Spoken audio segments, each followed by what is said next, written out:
And then B, if you do cap it, what are some ideas for different triggers that could be implemented into Vanguard to widen the trigger base and be able to have more variety in the trigger lineups?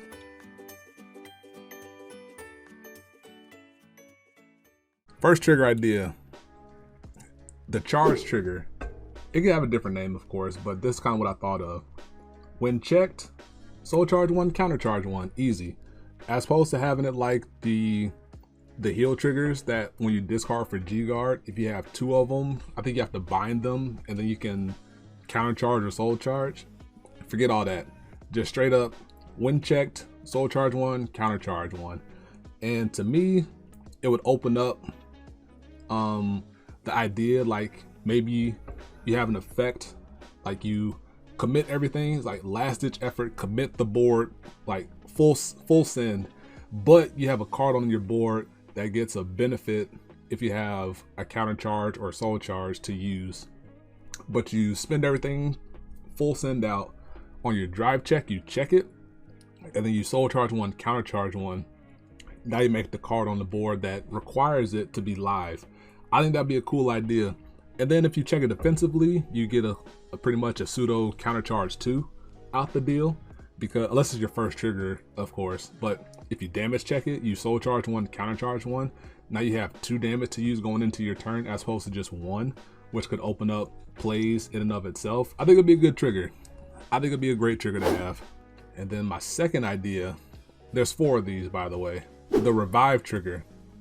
When checked, call a unit from your drop zone to an open rearguard circle.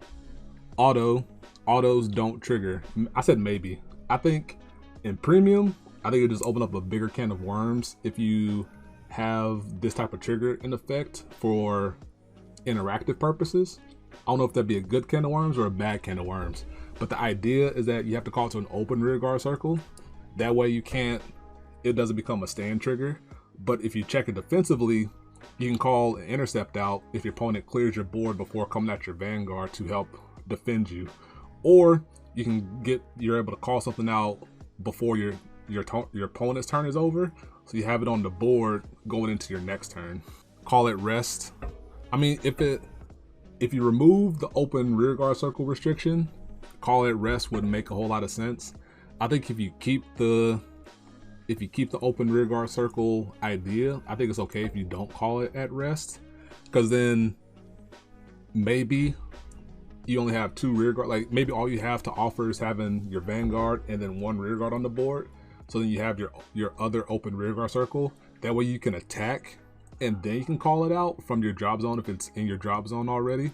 And then that grants you a 3rd attacker. I think having that available to you is okay as well, because it's not like it's still 3 attacks, but it's also one that you have to like plan for and make sure that you set yourself up for it. And I think that's a good thing to have, in my opinion. And then the third one, the power trigger. Simple, just give a unit plus 20k as opposed to having plus power plus some additional benefit. Now, this could be good for like resetting Vanguards. This would be good to check defensively to give your Vanguard plus 20k instead of plus 10k. Those are the main things. Just having like a big beefy rear guard that maybe gains a crit or something could also be another application for it. I think it'll be at least a decent way to just have something strictly power based as opposed to having some other type of benefit on top of that. So I think it'll be okay. One of my proposed ideas for the over trigger would have been, when checked, it gives plus 30k power instead of plus 1 million power or 100 million power. That way it could relatively still be guarded by an over trigger from hand. So I kind of just took that idea, turned it into the power trigger. And then the last one, which I think is the most interesting of them, the heal swap. So when checked, heal a damage, heal rules still apply. And then after that, you exchange 1 unit card from your hand with a face-up card in your damage zone. So this way, if you want to play this over regular heals, you don't get the counter charge aspect of it, but you have the ability to filter your hand of a useless card to something that could be more useful going into your upcoming turn. Or you can swap a dead card in hand with a trigger in your damage zone to be able to defend yourself. Yeah, so it's a heal mixed with Angel Feather mechanics. So you choose either having the counter charge, because when you normally check a heal trigger, it goes face up, and ideally you heal a face down damage that you counter blasted earlier. Or you check the heal swap, you heal a card, and then whatever is presently remaining in your damage zone, you swap it with something that's face up.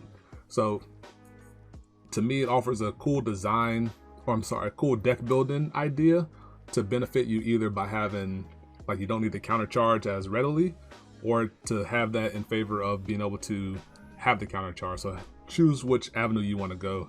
Just give the player more ability to have these ideas open.